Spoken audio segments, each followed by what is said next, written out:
Hi everyone, welcome to Queerantine. I hope you're going to be contributing tonight and talking to me about the word I made up. Since we're all in quarantine and we're all queer, we should talk about being in Queerantine, right? What it's like to be LGBTQIA+, and being in quarantine with our families, with our ourselves. And I've been doing these every single week for the last 4 weeks now, and I'm happy to do them. I'm glad I'm seeing people joining. Hey, Mark McMillan, Gary Johnson, Anna Elizabeth Losipin, Brian Williams, Joel Kathleen. So welcome everybody. I'm Dr. Joe Court. I'm from the Center for Relationship and Sexual Health in Royal Oak, Michigan, and I decided to talk about some serious issues, but do it lightly in my bedroom.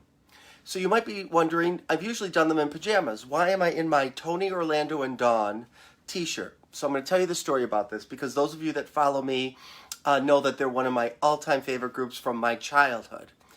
And so they had a variety show. They had a bunch of hits in the 1970s. So those of you that are younger may have never heard of them, but they were very popular in the 70s. And so I became almost obsessed with Tony, Orlando, and Dawn.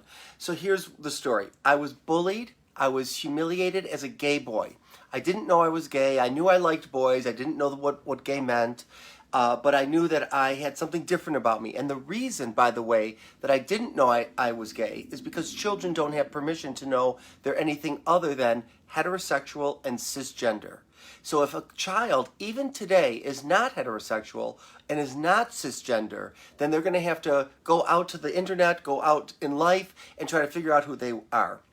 So I didn't know, but the other kids knew. So I was tortured, threatened after school, beaten, spit at, humiliated. I had all kinds of stuff go on. And so then over the years, this was not a conscious decision, but my mother was in love with this group. She was in love with Tony Orlando.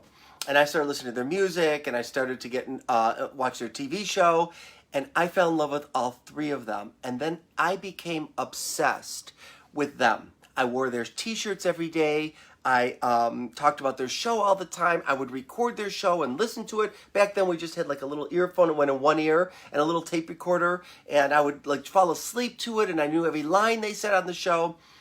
It wasn't until, oh my God, 30 years later, so that was when I was 10, 11, 12, so I'm 30 years later, I'm sitting with a client. I don't know why, whatever he said, talking about his childhood and his heroes and people he loved and how he protected himself by enjoying these heroes so that he could get lost with them. I was sitting in the therapy room and I thought, oh my God, I never thought to myself that what I did as a little boy is, so because I was humiliated, because I was beaten and everything for being gay, I decided that since I liked this group, that I would change the focus of who I was to Joey Court and Tony Orlando and Dawn. So then the kids started making fun of me for this. It didn't bother me though. It didn't bother me like it bothered me making fun of me about being gay, because gay was who I was.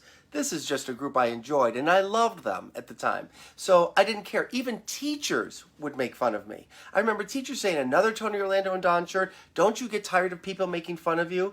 And I didn't know it at the time, but I do today. I didn't get tired of it because I was tired of the queer bashing I would get. I wasn't tired of the Toad bashing I would get. Toad stands for Tony Orlando and Dawn.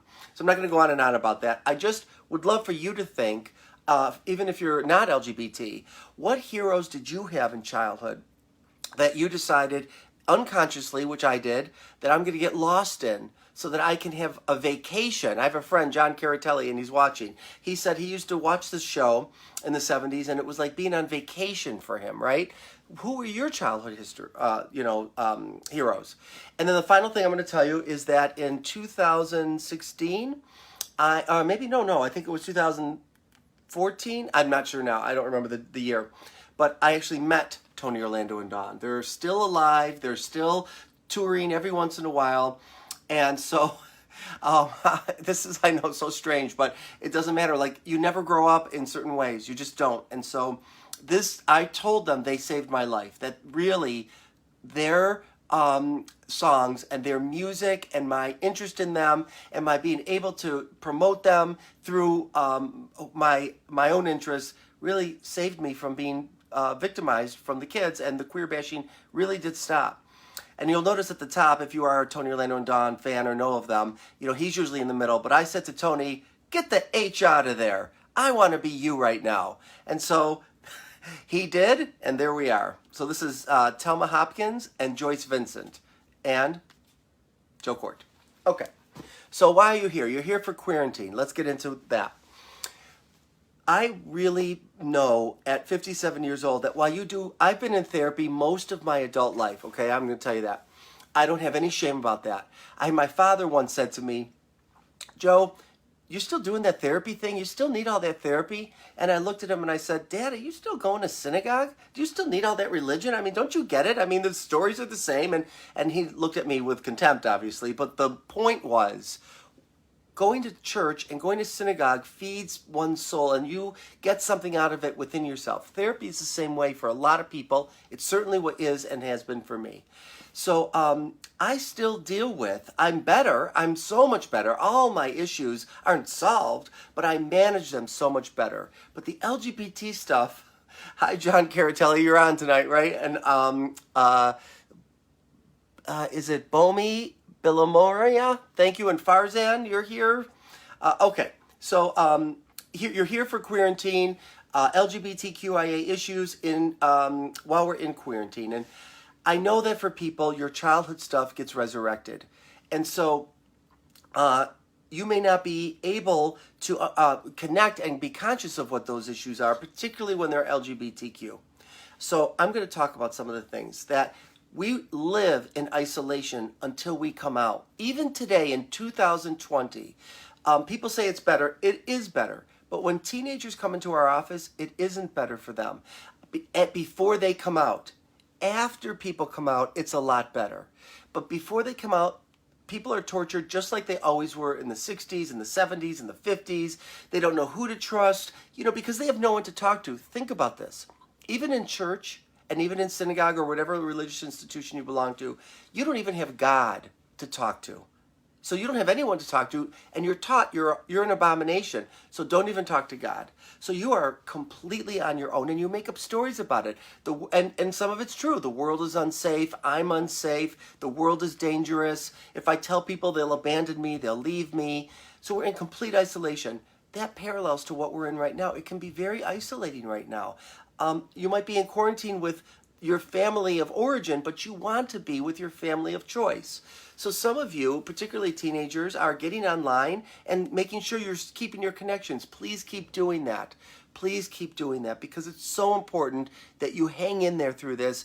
And what's hard about being a teenager in the household is you might be with families that are not LGBT okay with you and supportive, right? So I've had clients where there's a high conflict divorce, or not a high conflict, doesn't matter, it's a divorce. So they're going back and forth between the homes. At one home, they can be out as LGBT. At the other home, the parent is not okay with it, so they can't be out. They might be stuck in that house and nowhere to go. Most of my clients, what they'll do is they'll say, I took a bike ride, I slept over at a friend's house so they could get away. Now you can't. You must hang in there. Suicide rate for LGBT teens, for lesbian, gay, and bisexual teens is 30%.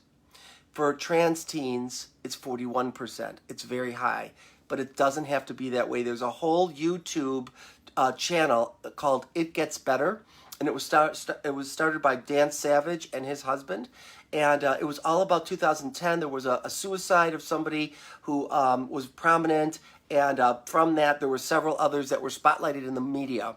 I'm telling you, there are hundreds and thousands before and hundreds and thousands after, but they don't have to be. So Dan Savage and his husband created this YouTube channel called It Gets Better. I have a YouTube page, or not a page, what do you call it, a channel, and on it I have It Gets Better, telling you, look, I survived the bullying. I survived the suppression. I survived the goddamn 70s, which was better for gay men and lesbians at the time, not necessarily bisexuals or trans, but I was a kid. And I was being tortured. I survived. I'm right here. I hung in there. But at the time, I was going to a therapist. I went to that therapist twice a week for 4 years. Mr. Stephen Advocate. Great name. His name was Mr. Stephen Advocate. On my travels recently, I was going to say I hooked up with him. I didn't hook up with him. He's now in his 80s. I'm 57. Whatever his age was, I'd never hook up with him. He changed my life. He saved my life. And so we actually had dinner together, and it was very, very nice. So there is telehealth available to people. So if you're trapped in your house and you need to talk, you can contact our offices online. There are they've already decided this isn't just a public health crisis. This is a mental health crisis. So there are mental health hotlines, suicide hotlines. Now you can text. You don't have to call anymore. You can text. I mean, you can call, but if you want to text, they'll be right there for you. You're not alone. We're not alone. But let me just say something about the LGBT community. In truth, we need to admit that we're really not a community, and this is very sad to me. On LGBT Pride Day, we're all together. We're here, we're queer, get used to it, the whole thing. It's awesome. I love it. Everyone else loves it. At the end of the day, what ends up happening is gay men go to their community, lesbians go to their community, the communities don't want anything to do with bisexual, and the communities don't want anything to do with transgender. It's very divided, and it's very sad, and it shouldn't be this way. The younger generation isn't so much like this. The millennials, lesbians and gays, are starting to become much more friendly with each other and don't have the adversarial relationship that lesbians and gays had in the 50s, 60s, and 70s. But what's really important to me is that we not fight with each other and that we be a real community. Bisexuals, transgender, intersex, asexual. There is no, what is the quote? I should have wrote this down. Nature loves diversity. People hate it. So people think, well, we're LGBT, we're in the same community, we're okay with diversity. We're not. In fact, I've noticed the last 4 years, it's gotten more divisive. And it's sad to me. It shouldn't be. We need to be supportive of each other, especially now. You know how we say we're in this together? LGBTQ, we are in this together. How can we support each other? Hi, Rachel Needle. Hi, Erica Miley. Hi, Edward Angelina Cook. I'm Dr. Joe Court from the Center for Relationship and Sexual Health. I also co-direct the Modern Sex Therapy Institutes, where we have LGBTQIA certifications that I do and help people get, and also sex therapy certifications, and we also provide a PhD. You can see my whole life has been a sexual advocate, whether it was sexual orientation through LGBT, now sex therapy. I don't want people to feel shame. I don't want people to suffer. I don't want to feel shame, and I don't want to suffer. Family support is the top reason that LGBT do well or not. So you need to know that Caitlin Ryan, Caitlin is Caitlyn, Ryan, R-Y-A-N, has done all this research on high rejecting families and low rejecting families. The higher rejecting the family is, the more at risk the child's going to be. And so if you're that child or you're that teen and you're in a high risk family situation in terms of rejection, please hang in there. Please call my office. Please call the hotline. Don't be in this alone. You're already, it's accessible to get on the Trevor Project. There are other websites that I'll think about as I'm going through this. I get nervous when I'm talking. That you can talk to other people. You're not alone. Thank God for the internet. You're not alone. So that's a really important thing that hopefully you're with a family that's supportive. And I would also say this most likely is not the time to come out of the closet. Like everyone, when you feel like you want to come out of the closet, it's like every day is a good day to do this. It doesn't matter the holiday. It doesn't matter the situation. If you're trapped in a family that you're not sure is going to be supportive, I wouldn't do it. I would wait until we're out of quarantine and you can get some distance, because it can add to the stress of what you're going through in there. I want to talk about internalized homophobia. Whether or not people want to admit it, most of us have it. I mean, obviously not everyone. I can't do a sweeping generalization. What is internalized homophobia? So the messages we get as children is to only be cisgender. By the way, cisgender means that I'm not transgender, right? So cisgender is I'm aligned with my gender that I was assigned to at birth.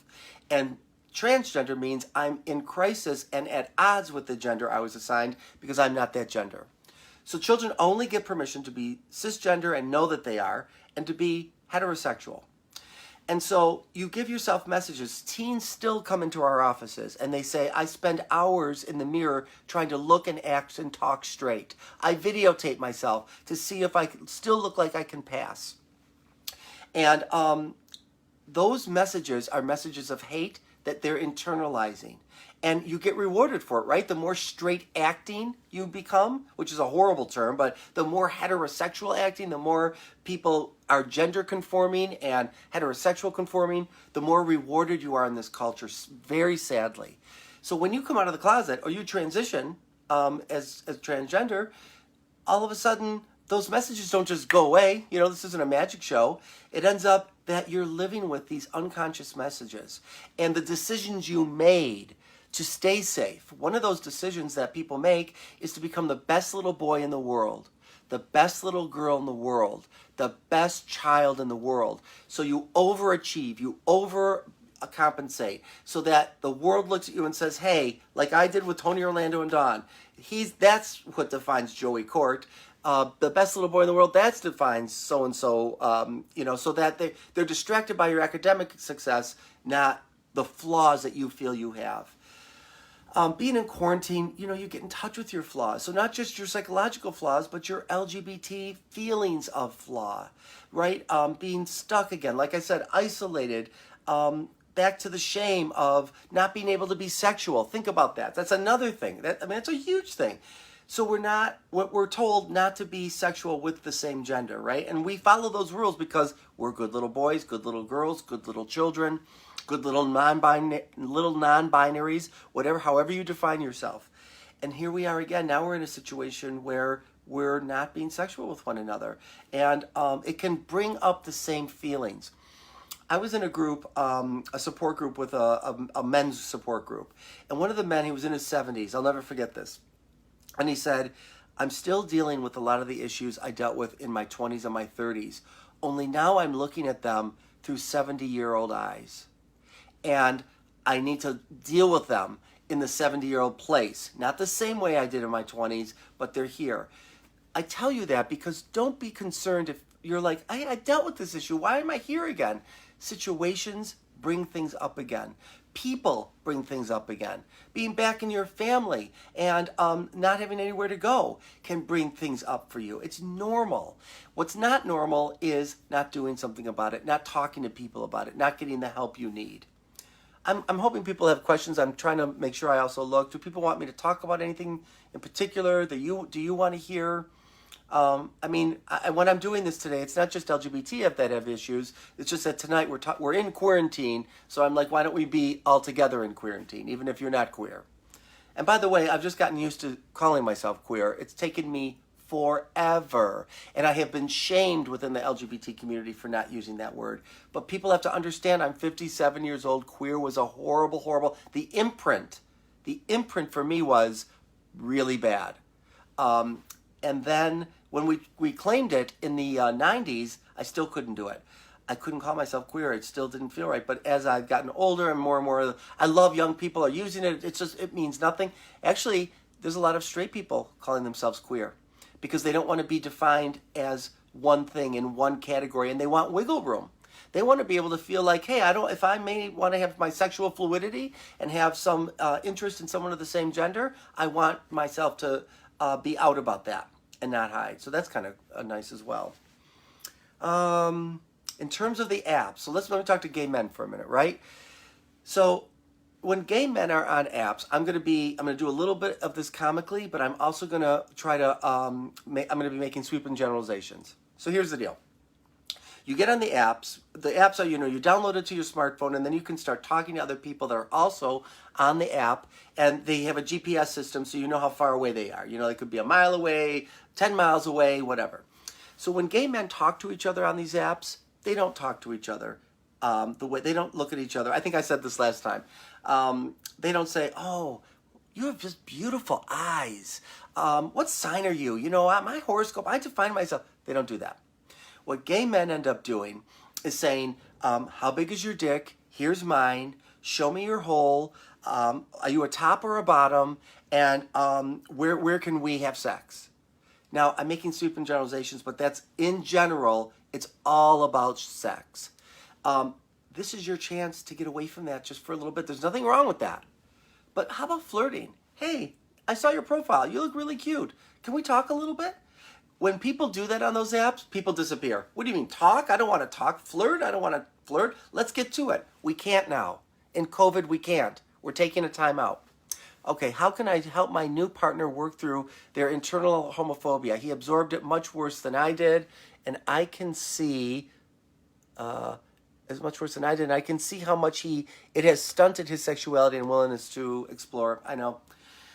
Wow, Scott. So that's hard, Scott. I know how to do it as a therapist, but it can be hard. You know, I've called people on their internalized homophobia in very gentle ways, and people get super defensive. I am not homophobic. Well, yes, we have. Thank you. Someone says they love my T-shirt.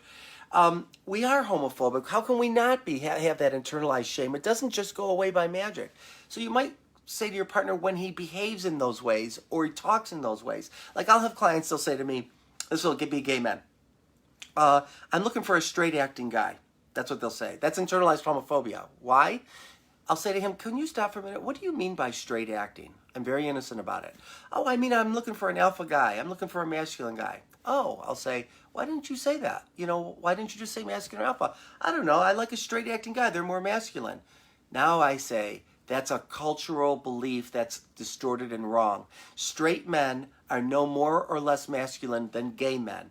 But what we have been taught is that gay men are feminine, straight men aren't. Straight men are masculine.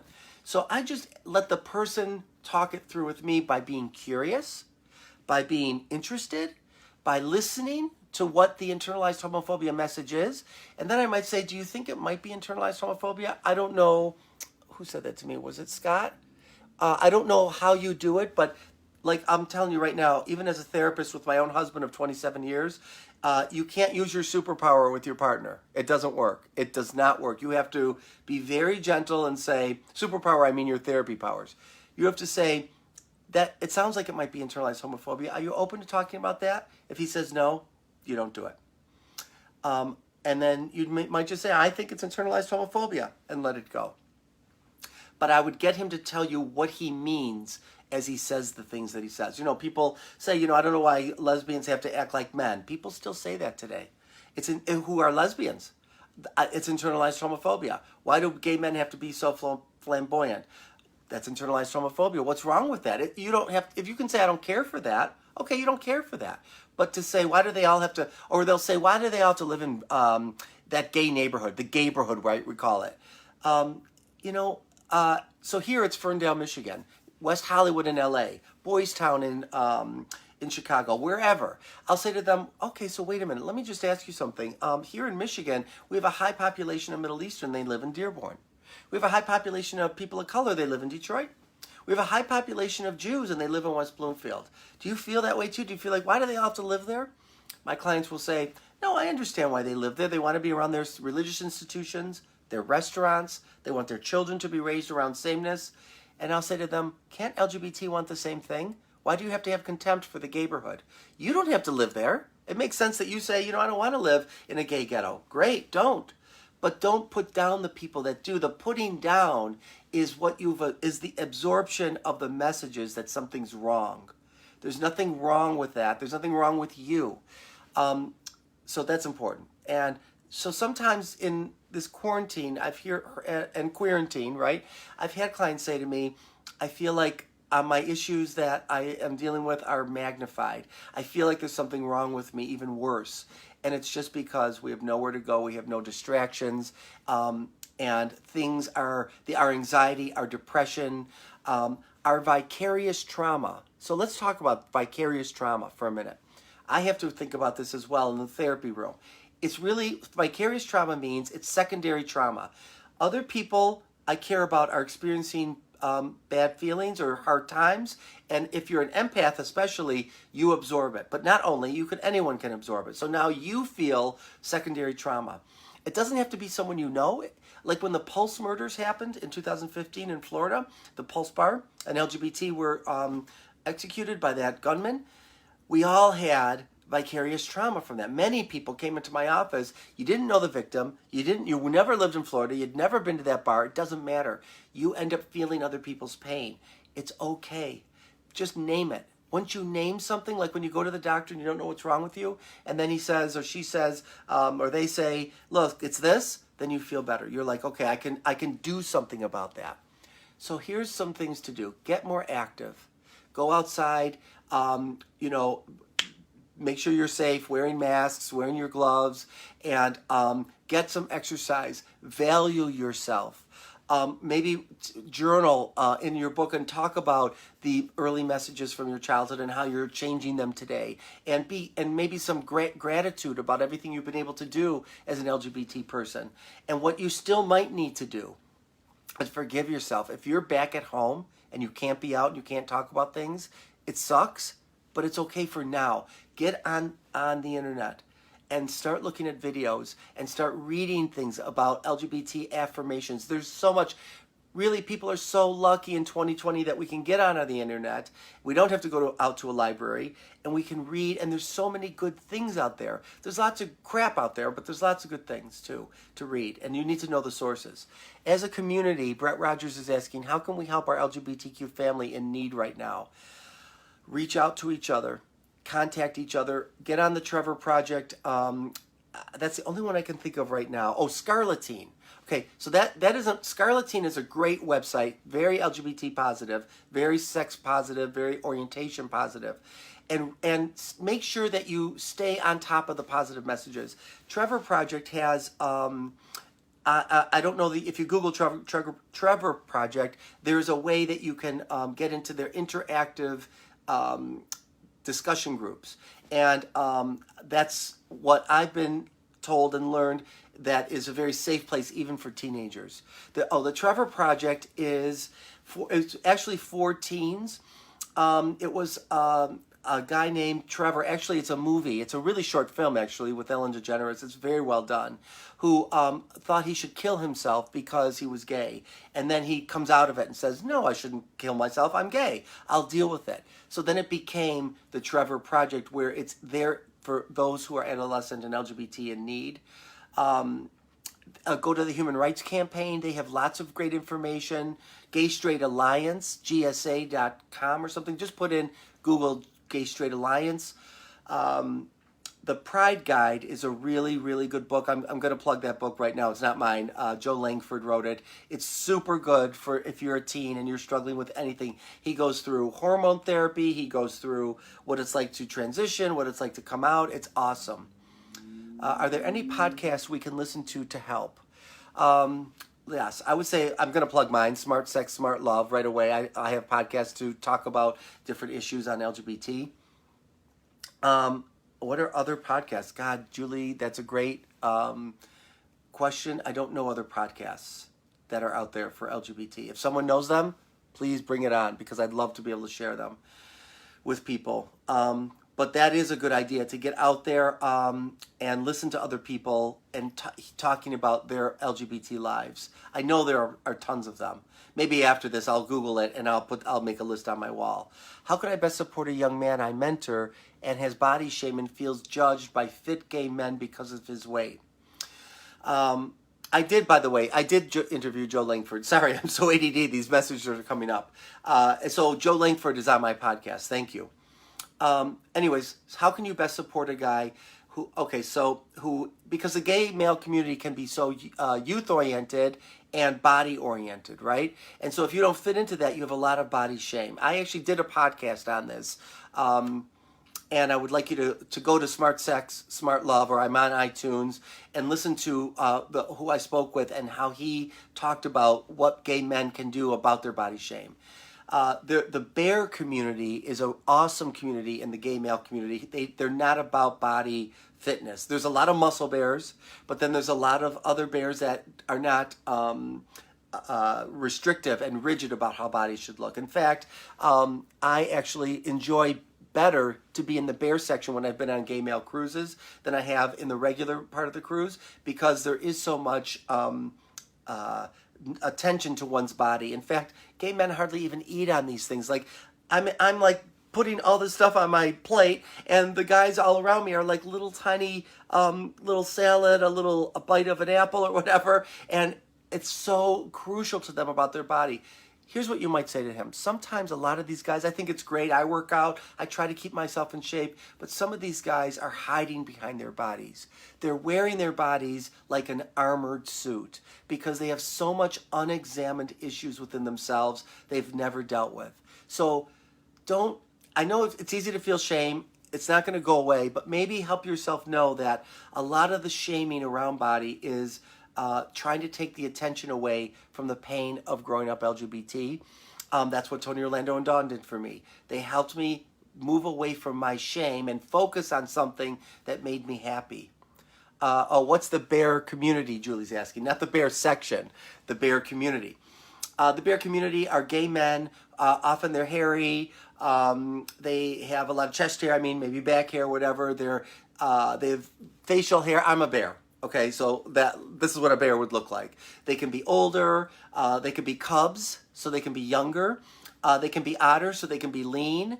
But they're a very forgiving community, and they're a very welcoming community. And I would recommend them. I'm going to try to wrap up. It's about a half hour now. Any other questions or comments? I try to do just a little bit of a overview of what it's like to be in Queerantine, what to do about it, how to help yourself. Maybe watch this video over and over again and just listen to my words. You're going to be okay. We're all going to be okay. We're all going to be okay. These tears are my vicarious trauma. I'm an empath. I can't help it. I'm an empath. So I will sometimes even cry with clients because I feel the pain of people when they're in it. Ugh. We're all in this together, and we're going to be fine. You'll see we're going to be fine. All right. Take care, stay safe, and stay healthy.